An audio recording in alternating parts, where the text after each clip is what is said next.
बिस्मिल्लाहिर्रहमानिर्रहीम। अस्सलाम वालेकुम दोस्तों, उम्मीद करता हूँ कि आप खैरियत से होंगे।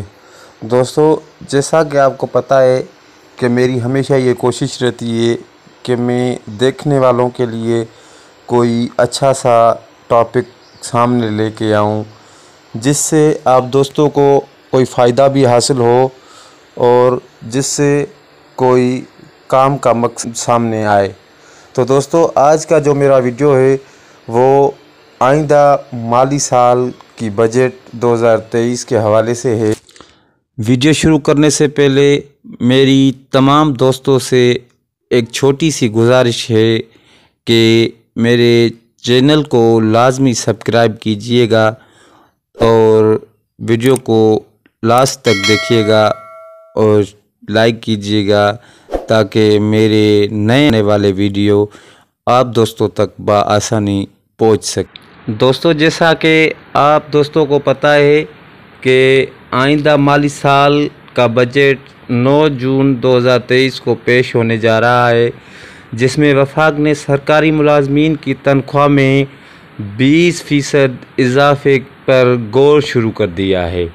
पंजाब हुकूमत भी वफाक के ऐलान के मुताबिक तनख्वाहों में इजाफा करेगी। महकमा ख़जाना बजट की तैयारी में कशमकश का शिकार है। महकमा ख़जाना 4 माह के अखराजात का बजट तैयार कर रहा है। अगले 4 माह की बजट में कोई नई स्कीम शामिल नहीं की जा रही। वफाक ने अभी तक पंजाब को FBR के अगली माली साल के टारगेट का भी नहीं बताया।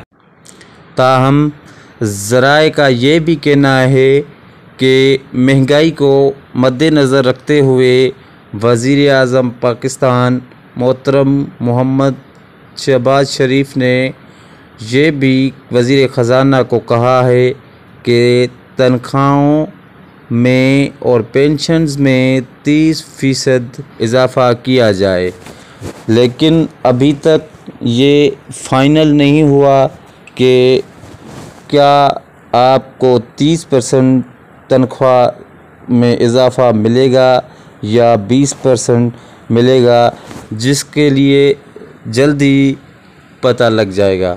तो मैं उम्मीद करता हूँ कि आपको ये मेरी वीडियो अच्छी लगी होगी। तो मिलते हैं अगली वीडियो में, तब तक के लिए अल्लाह निगहबान।